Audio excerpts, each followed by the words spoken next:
Well, my father and mother was, my father was born in Brooklyn. And he moved up here, came up, him and his brother and them, they were coming up weekends. And he met my mother, who lived over here on Ohio Mountain. They lived on Ohio Mountain for years. And they ended up getting married. So that's how, and then after they got married, he moved up here in the 30s, late 30s. So, early 30s, I should say. Around 35, I think it was 30. And what did your father do to support the family? Well, there was 9 of us, so he was busy. He never hunted. He didn't have time to hunt and fish and nothing. So I did the hunting and fishing and stuff. But me and my brothers and that. But he worked at a shipyard building ships during the war. And they during World War II. So he was down. Where was the shipyard? The shipyard was down in Kingston. Oh, okay. Down in there, and he would go to work every day and work the shipyards. And after that, he worked the Rotron here and different places, But he did a lot of carpenter work. He was a good carpenter. So. Do you think he enjoyed the life up here than? Oh yeah. His life in. Oh, much better. Oh yeah. Why is that? Well, because it was so much different than down there. I mean, in the city and stuff, He was down there. He had to lug. He was like a bull, my old man. He was strong as an ox. He used to lug refrigerators and freezers and stuff up and down the stairs to these apartment buildings and stuff. He worked for a furniture company doing that kind of stuff. So when he come up here, it was a lot different. But and he didn't have no time to hunt and fish because he was always busy. For 9 of us, I mean. When we went to school some days, we didn't even have gloves. We couldn't afford gloves, so we'd put socks on our hands, which worked fine, But, and then coming home from school, it was all right, because all the kids would go together, and we'd all go together, but they had this one dog up there, up in Wittenberg there, and he would come out, a little white dog, and every time you go by, he'd come out and bite you, that sucker. He'd come out and come after you. Well, one day I got a stick, and I whacked him good with a stick, and he never come out again after us. But he'd always come out and want to bite you, that little dog. Okay, so just maybe a few more questions. I totally agree with you that, if I could have my way, I would really, I don't want any private property signs, people just respect your space anyway, but we would just know each other and we would just naturally come out to the pond when there is ice so we can ice skate or a canoe, and just kind of fluidly, we support each other. Do you think it's possible to go back to that way, even with all this technology and people come in and not in this area, I don't think. Now, if you go up in Maine, like a buddy of mine went to Maine, he went way up into Maine, him and his wife. He went to a town up there. I think there's 5,000 people or 2,000 people or something in the town, and he says it's like it was here years ago, the old ways. Now, the only other places I see that's anywhere like this where I've been is out in Missouri. My son lives in Missouri, my one son. And I went out to Missouri.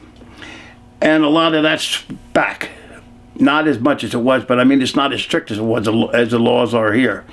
Like here, the laws, if I get caught in my 4-wheeler going out there on the road, I'll get a ticket.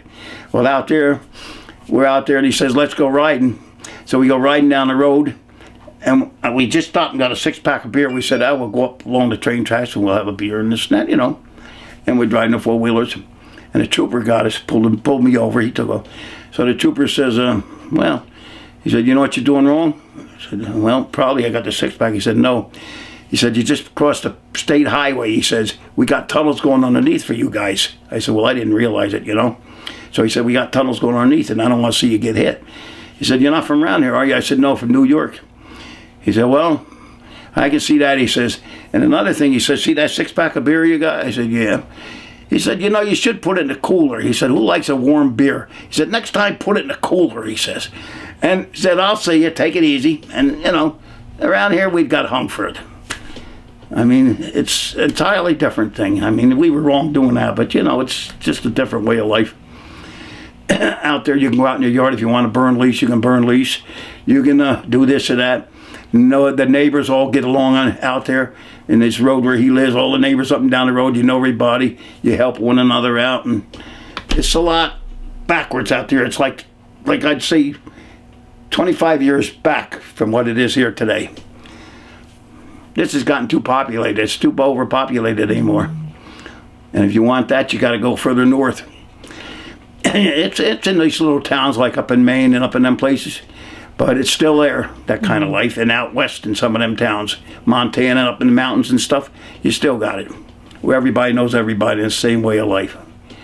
But if you live here, it's too populated anymore. Everybody's in too much of a hurry. Okay, I mean, you get down the roads, they want to run you off the road. They're in too much of a hurry. I wish it would go back to that way. I loved it that way, but that's why I'm saying I'm glad I was born at the time I was. I got to see what was really great in life. It was hard life. I mean, you worked, you know, always busy doing something, but you actually enjoyed it.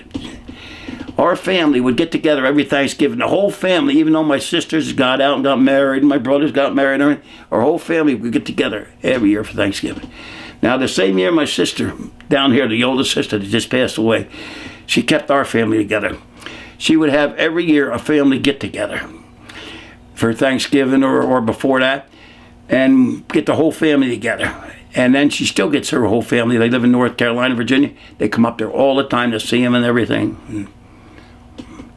There's a picture of my, up there, I got the family together up there. All of us together. But it was so great. This is my wife. She passed away 4 years ago with cancer. And this was her mother and father. That was her with her mother and brothers and sisters. Her brothers and sisters. And these are all my nieces and nephews. And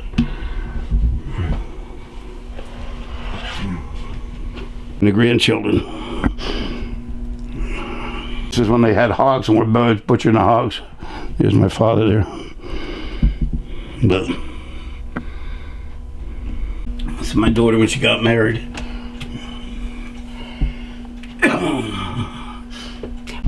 When I first went in, that's when I got married. This one, me and the wife when I got married. And that's when I was in the Air Force.